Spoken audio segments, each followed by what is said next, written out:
오늘 아침에 하나님께서 주시는 말씀은 어제 아침에 이어서 시편 1편 4절에서 6절까지 말씀입니다. 다 같이 합독하십니다. 악인들은 그렇지 아니함이요 오직 바람에 나는 겨와 같도다. 그러므로 악인들은 심판을 견디지 못하며 죄인들이 의인들의 모임에 들지 못하리로다. 오직 의인들의 길은 여호와께서 인정하시나 악인들의 길은 망하리로다. 아멘. 의인, 구원의 문으로 초대된 죄인이라는 제목으로 말씀을 나누겠습니다. 시편 1편에서는 복 있는 사람은 어떤 사람인가? 세상적인 방식으로 살지 아니하는 사람이다. 말씀의 신기움을 받은 자이다. 세 번째, 4절에서 오늘 6절, 의인은 전적인 하나님의 구원의 은혜를 입은 죄인이라는 것입니다. 의인과 악인, 악인과 죄인을 성경은 말씀하고 있을 때에 사람을 분류시키기 위해서 말씀하는 것이 아닙니다. 다 의인의 은혜를 잊기를 원하시는 하나님의 그 음성이 있습니다. 그래서 우리 찬송도 예수가 우리를 부르는 소리, 그 음성 부드럽다고. 오늘 아침에 우리가 찬송 부른 것처럼 생명의 길, 생명의 문, 좁게 보일지 모르지만은 멸망으로 인도하지 아니하는 문이라고 찬송합니다. 성경의 말씀은 우리를 정죄하는 것이 아닙니다. 하나님이 우리를 구원하기 위하여 하시는 말씀입니다. 그래서 창세기에 하나님이 천지를 창조하시고 매우 기뻐하시고 기쁨의 최고의 자리가 에덴 동산입니다. 에덴은 기쁨이라는 곳이니까요. 사람이 금이나 보석으로 정금이 있는 하윌라 땅에 하나님이 심지 아니하시고 정금이나 호마나나 베들림이 없는 에덴 동산에 심으신 것은 사람이 기쁨으로 살아야 된다는 거예요. 기쁨으로. 그렇게 했는데 마귀가 와서 죄를 뿌렸습니다. 오염되었습니다. 그러므로 하나님의 창조 사역은 구원이라고 하는 것으로 종결되는 것입니다. 오늘 아침에도 우리 이 본문이 누구는 의인이고 누구는 악인이다, 이 분법을 우리에게 일러주는 것이 아니라 심판이 있는데 그 심판은 무섭다. 바람에 날리는 겨와 같이, 그 겨는 다음 단계가 불구덩이에 들어갑니다. 알곡은 창고에 들여집니다. 오늘 이 본문 말씀은 다 불구덩이에 들어가지 말고 창고에 들어가기를 원하시는 하나님의 마음이 여기에 새겨져 있습니다. 그래서 성경에 보면은 하나님께서 우리를 어떻게 하시나? 출애굽 구원에 대한 말씀입니다. 가나안 땅에 심으신 이후에도 하나님은 끊임없이 우리에게 구원에 대하여 말씀하십니다. 그 중에 하나가 도피성입니다. 여호수아에서 보면은 모든 이제 땅을 배분을 했습니다. 그 배분의 제일 마지막에 도피성을 하나님이 정하십니다. 그런데 이 도피성은 신명기의 말씀에 신명기 19장에 이 도피성에 대한 말씀하시는데 처음에 하나님은 세 개의 구역에 세 개의 성만 말씀하셨어요. 19장 3절 신명기. 그러다가 19장 9절에서 6개로 늘어납니다. 처음에는 3절에서 세 개의 성을 말씀하신 것은 하나님이 택하신 곳에 대한 요단강 서편을 두고 가나안 땅, 약속의 땅, 젖과 꿀이 흐르는 땅에 대한 말씀을 하셨습니다. 그리고는 다시 9절에서 세 개를 더 늘립니다. 6개가 됩니다. 거기에 세 개를 더 늘리면서 하나님이 하시는 말씀이 사랑하여 라는 말씀을 신명기 19장 9절에서 말씀합니다. 또 너희가 오늘 내가 너희에게 명하는 이 모든 명령을 지켜 행하여 내 하나님 여호와를 사랑하고 항상 그의 길로 행할 때 이 셋 외에 새 성음을 더하여 요단 동편에도 세 개의 성을 하나님께서 허락하시는 것이죠. 이것은 이스라엘 백성만 하나님이 구원의 은혜를 베풀어 주시는 것이 아니라 요단강 동편에 있는 하나님의 은혜로 이방인들에게도 구원의 은혜가 있음을 우리에게 말씀해 주고 있습니다. 그래서 예수님께서 오셔서 오신 목적이 무엇인가? 구원의 문, 생명의 문, 이것을 주시기 위하여 당신이 오셨다고. 그래서 마태복음 9장 13절에 죄인을 부르러 오신 것이다. 의인을 부르러 오신 것이 아니고 죄인을 부르러 오셨다고. 그게 주님이 오신 목적입니다. 그런데 이 문은 사람들이 볼 때는 좁은 문으로 보이는 겁니다. 사람들은 다 넓은 길로 넓은 문으로 나아갑니다. 예수 이외에 다른 것을 향하여 쉼없이 뛰어가고 있습니다. 거기는 구원의 문이 없습니다. 그러나 예수 그리스도 단 한 사람입니다. 그러므로 예수 그리스도를 통하여 천하 만민이 구원을 받게 되는 것은 사람들이 잘 받아들이지 아니하니까 좁은 길일 수밖에 없고 좁은 문일 수밖에 없습니다. 소설가 앙드레 지드가 좁은 문이라는 소설을 썼습니다마는 우리는 이 길이 결코 좁은 문이 아닙니다. 예수 그리스도를 주님의 부르시는 음성에 아멘하고 영접하면 누구든지 의인의 회중에 참여하게 하시는 하나님의 큰 사랑이 우리에게 부음받으니까요. 그래서 영접하는 자, 그 이름을 믿는 자들, 하나님의 자녀라는 권세를 주는데 영접을 하지 않는다고. 자기 백성에게 참 생명이 빛이 비추고 찾아왔는데도 영접하지 아니한다고 그렇게 말씀하고 있습니다. 그래서 예수님께서도 오셔서 천국, 하나님의 나라, 그 나라의 백성은 말씀의 신김을 받는 자, 그게 옥토바스의 비유입니다. 말씀이 심겨지는, 말씀의 신김을 받는 자, 옥토바스이 되는 것이고, 그 천국에 대한 말씀을 마태복음 13장에서 주님이 듣고 깨달으며 진리를 깨치는 자, 예수 그리스도의 이 귀한 초청의 음성을 내가 참 감사하면서 받아들이는 게 얼마나 하나님을 기쁘시게 하는가. 이걸 이제 주님이 천국 비유로 말씀을 하셨습니다. 그 다음에 22장에서 다시 주님께서 말씀을 하세요. 왕의 혼인잔치 비유입니다. 왕의 혼인잔치 비유에 예정된 사람들이 있었습니다. 그래서 종들을 보내가지고 아무날 몇 시에 궁중에 참 풍성한 잔치가 있는데 오시라고. 그런데 어떤 사람은 밭으로, 어떤 사람은 자기의 사업차로 거절합니다. 초대받은 사람들이 거절하는 거예요. 유대인들이 초대받은 하나님의 백성인데 예수 그리스도 생명문 어린 양의 혼인잔치에 거절하는 겁니다. 심지어 보낸 종을 잡아 죽이기까지 하니까 왕이 진노하여 군대를 보내어 그 마을을 불살라 버렸어요. 그리고는 거리에 나가, 그 다음 말씀이 대단히 중요합니다. 마태복음 22장 10절에 악한 자나 선한 자라 만나는 대로,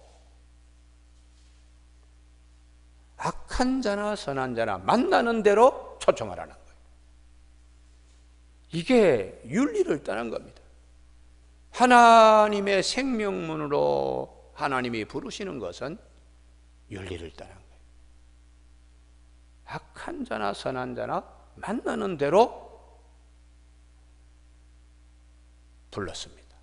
그래서 궁중의 혼인잔치에 참여를 할 때 한 사람만이 유독 궁중에서 나는 예복을 입지 않았습니다. 하나님께서 일방적으로 주시는 은혜죠, 은혜. 그 은혜를 거절을 하는 거죠. 들어와 있는데도 자기 의로, 아마 이 사람은 자기는 의롭다고 생각하는 사람이에요. 그래서 저 사람을 끌어내라, 그렇게 이를 갈면서 슬피 울 것이다, 그렇게 주님이 말씀하셨습니다. 여러분, 오늘 아침에 우리 모두에게 의인은 누구냐? 시편 1편에 의인과 악인, 악인과 의인, 윤리적인 것을 말씀하는 것이 아닙니다.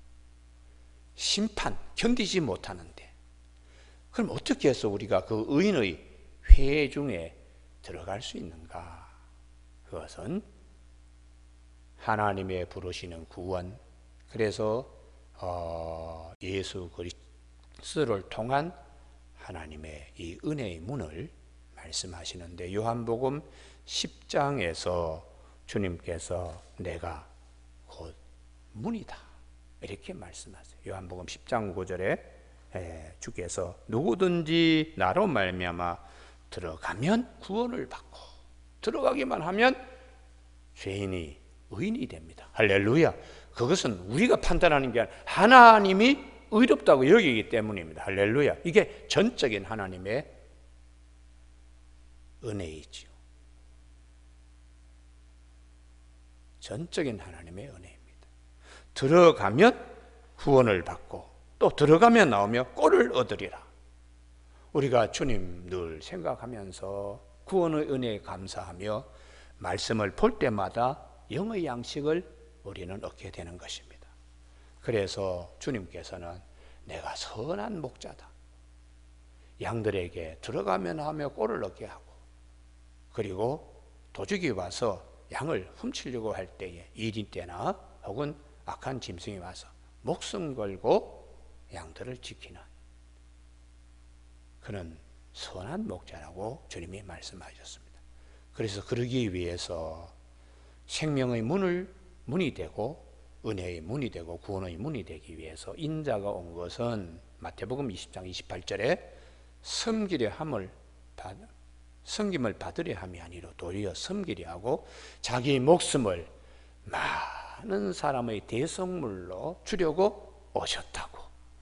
구원의 문, 생명의 문, 하나님 주님께서 세우기 위하여 자기 자신을 우리 죄인들의 무리에게 던졌다고 그렇게 말씀하시는 것입니다. 그래서 복음서에, 우리 신약 성경의 제일 첫 번째가 마태복음인데, 이 복음서의 제일 첫 번째 1장에 보면 다말이라든지 라합이라든지 혹은 룻이라든지 우리야, 이 사람들을 복음서의 제일 앞부분의 전면에 배치하고 있습니다. 윤리적으로 보든지 율법적으로 보면 이 사람들은 이 복음서의 말씀의 심기움을 받는 자들이 될 수가 없습니다. 자, 다말, 가나안 여인입니다. 유다에게 며느리와 시아버지입니다. 몸을 내줍니다. 다시 말하면 유다의 간음의 대상이 되었습니다.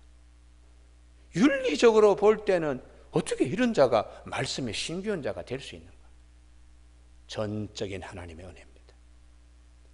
유다는 다말을 자기 육체의 소욕을 해소하기 위하여 다말에게 들어갔지만, 창기 복장을 하고 서 있는 다말은 자기의 육체의 소욕을 풀기 위한 것이 아닙니다. 나는 어떻게 해서든지 저 하나님의 언약에 있는 가정에 사람이 되어야 된다. 그 믿음 때문에 다말은 유다와 다른 겁니다. 어떻게 해서든지 나는 저 집에 식구가 되어야 된다. 친정집에 쫓겨와 있는 다말이 어떻게 하든지 나는 하나님의 백성이 나는 되어야 된다. 윤리를 뛰어넘는 거죠. 왜요? 생명의 문제예요. 구원의 문제니까. 그 믿음이 돋보이는 것입니다. 두 번째에 우리가 잘 아는 여리고성의 주모 라합입니다. 여리고성의 성주를 배반하고 성의 거민들을 배반하고 있습니다. 이스라엘 정탐꾼을 숨겨줌으로 거짓말을 합니다. 그러나 윤리적으로 볼 때는 말도 되지 않지만 구원의 문제에서는 어떻게든지 구원받아야 됩니다. 그래서 주모 라합이 정탐꾼을 숨겨주고도 딴 데로 갔다고. 윤리를 떠난 생명의 문제요, 구원의 문제이기 때문에 그 믿음이 돋보이는 것이죠. 가난한 여인입니다. 그럼에도 구원의 문이 그에게 열려 있었습니다. 언약을 믿기 때문입니다. 붉은 줄을 창문에 매달라. 그러면 구원받으리라. 언약을 굳게 붙들고 있는 주모 라합, 여리고성의 기생 라합. 하나님께서 말씀의 신기한 자가 되게 하셨습니다. 그 다음에 룻입니다. 룻은 원천적으로 의인의 총에 들어오지 못합니다. 룻은 신명기 23장 3절에 암몬과 모압 사람들은 영원히 여호와의 총에 의인의 반열에 들어오기 어렵다. 사생자는 10대까지 못 들어오지만 이들은 10대만이 아니라 영원토록 들어오지 못한다. 그런 이제 모압 여인인데 시어머니 나오미가 가뭄을 피하고 흉년을 피하여 모압 땅에 왔을 때에 그 집에 식구가 됩니다. 그리고 남편도 죽고 다 그냥 죽고 시아버지도 죽고 여인들만 남아있는 가정에 베들레헴에 다시 하나님이 식량을 풍성히 주셨다는 소식을 듣고 돌아오는 이제 귀향길에 그의 동서 오르반은 아직도 젊음이 있었기 때문에 자기 백성, 자기 신에게 돌아갔지만 룻은 어머니, 시어머니를 붙들고 치맛자락을 놓아주지 않고 따라옵니다. 아직도 젊었는데 좋은 날이 새들처럼 많을 텐데 재혼하고 좋은 사람 만나서 새가정 이루라 할 때에 포기합니다. 어떻게 하든 나는 하나님의 백성이 되어야 되겠습니다. 어머님의 하나님이 나의 하나님이 되고 어머님의 백성이 나의 백성이 되고 어머님이 묻히시는 곳에 나도 거기서 묻힐 것입니다. 하나님의 백성이 되겠다는 열망이 불탔습니다. 나오미를 따라 나오는 룻을 베들레헴까지 이르는 생명의 떡집이라고 이르는 생명의 떡으로 오실 예수 그리스도 그분이 탄생할 베들레헴까지 그 믿음의 열정이 특심이 되어 오는 룻은 다른 다말과 나합과 다르게 하나님이 특별 대우하셨습니다. 66권의 책 가운데 룻기 한 권이 있습니다. 우리가 그러므로 믿음이라는 것이 얼마나 중요한 것인가. 그 다음에 우리아의 처 바세바인데 바세바는 언급하지 않습니다. 하나님이 우리아를 언급하고 있습니다. 그 사람은 헷사람입니다. 유대인이 아니죠.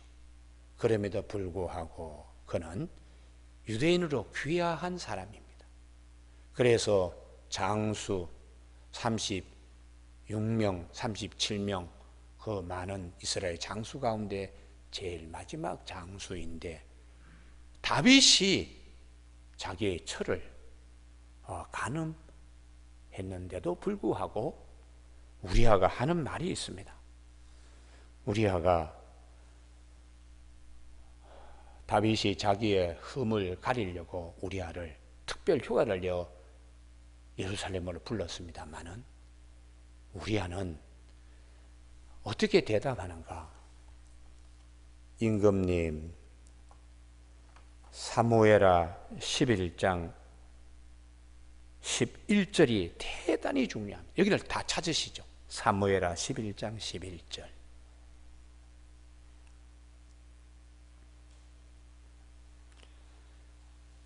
사무엘하 11장 11절. 우리아가 다윗에게 아뢰되 언약궤와 이스라엘과 유다가 야영 중에 있고, 이거 대단히 귀한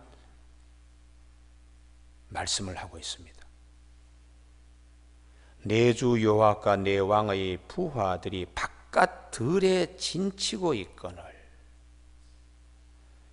내가 어찌 내 집으로 가서 먹고 마시고 내 처와 같이 자리까? 내가 이 일을 행하지 아니하기로 왕의 살아계심과 왕의 혼의 살아계심을 두고 맹세하나이다 하니라.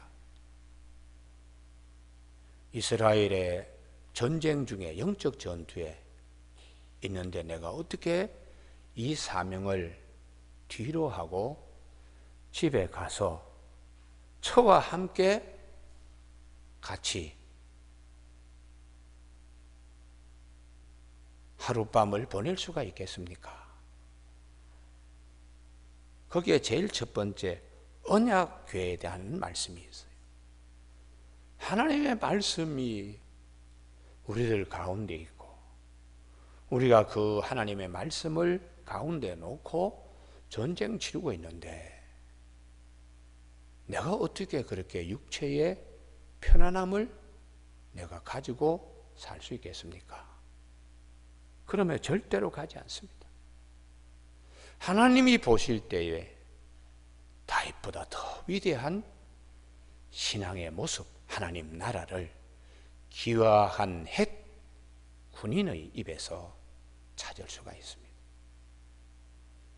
그리고는 다윗의 마음, 용서받는 이제 죄인이 됩니다마는 그 다윗이 이 우리아를 죽이려고 합니다. 살인 교사를 요압에게 내려서 그를 결국 죽게 만듭니다. 죽기까지 하나님의 나라를 위하여 충성한 우리아. 마태복음 1장에 주께서 높이 말씀의 신임을 받는 자로 하나님이 삼으셨습니다.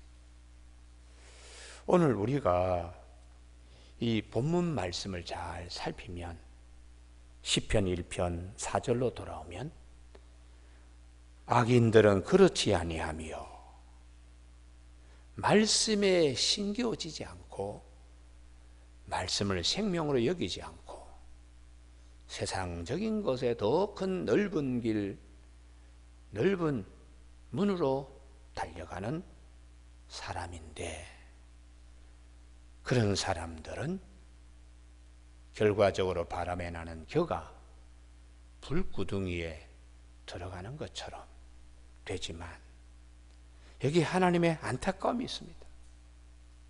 그렇기 때문에 돌아오라는 것이죠. 악인들은 심판을 견디지 못하며 죄인들의 의인의 모임에 들지 못할 것이다. 그런데 이 의인의 모임에 참여할 수 있도록 문을 열어두셨으니 그 문이 생명의 문이 되시는 예수 그리스도입니다. 할렐루야. 그래서 시편의 말씀에 예수 그리스도가 항상 시편의 말씀에 하나님의 이 행간에 감추어 두신 귀한 말씀인 것을 우리는 150편 다 보면서 늘 만날 수가 있습니다. 여러분 오늘 아침에 의인의 모임에 죄인들이 의인의 모임에 들지 못하는 것은 이건 윤리적인 판단이지만 하나님은 윤리를 뛰어넘어서 우리에게 은혜를 베풀어 주시는 하나님이세요. 그래서 아침에 우리 모두가 다 성경의 전반적인 것은 다 죄인입니다. 의로인이라고 하는 것은 의롭다고 여김을 하나님이 해 주셨기 때문에 은혜를 입은 죄인이 오늘 성경에서 말씀하는 의인입니다. 아침에 우리가 쭉 보면은 다윗의 경우에도 하나님을 잘 섬긴다고 하지만 그에게는 죄성이 강하게 그를 붙들고 휘두릅니다. 그래서 다윗이 몇 번 넘어집니다. 인구조사하면서도 넘어지고 마지막 죽으면서도 그 심히 용서하지 못하고 솔로몬에게 원수 갚아달라고 그러고 죽습니다. 그러니 의인은 한 사람도 없다는 로마서 3장 10절의 말씀을 사도 바울이 우리에게 깨우쳐주고 있습니다. 의인이 한 사람도 없기 때문에 예수님이 오셔서 생명의 문으로 우리에게 죄인이 의인으로 바뀌는, 누구든지 그리스도 안에 있으면 새로운 피조물이 되게 하는 이 은혜를 하나님이 주신 거죠. 그래서 예수를 믿는다는 것은 구원과 바로 직결되는 일이기 때문에 너무 감사한데, 이걸 많은 사람들이 나는 예수를 믿는다고 구원받느냐? 이러면서 이 길로 오지 않기 때문에 그 길은 참 좁게 보이고 협착하게 보이는 것입니다. 사도행전 4장 12절에 천하 만민 중에 구원을 얻을 만한 다른 이름을 우리에게 주신 이가 없습니다. 오직 예수 그리스도 한 분이십니다. 오늘 아침에 우리 모두로 의인의 총회에 참여할 수 있게 길을 열어주신 하나님의 은혜에 감사하는 복 있는 자들이 다 되기를 주님의 이름으로 축복합니다. 기도하시겠습니다. 하나님 아버지, 인간의 윤리적인 판단, 인간 편에서 볼 때는 악인과 의인을 구분합니다. 그러나 하나님의 의의 법정에서는 아무도 의인이 될 수가 없습니다. 심판만이 남아있고 바람에 날아가는 겨가 불구덩송에 던져지는 것과 같이 우리 모두가 죄와 허물로 죽을 수밖에 없는 저희들인데, 의인의 회중의 모임의 총회에 참여할 수 있도록 말씀의 문으로 오신 예수 그리스도, 생명의 문으로 오신 예수 그리스도 때문에 의인의 반열에, 의인의 총회에, 어린 양의 혼인잔치에 참여하게 되는 이 은혜를 오늘 아침에 감사히 여기는 복 있는 자들이 되게 하여 주심을 감사드리며, 주님의 말씀에 늘 신기움을 받고 시냇가에 심은 나무와 같이 늘 주님의 말씀을 묵상함으로 우리의 영이 새로워지게 하여 주시고, 항상 예수님 때문에 기뻐하며 구원의 은혜에 늘 감사할 수 있는 우리 모두가 되게 축복하여 주시기를 원하옵고 예수님의 이름으로 기도드립니다. 아멘.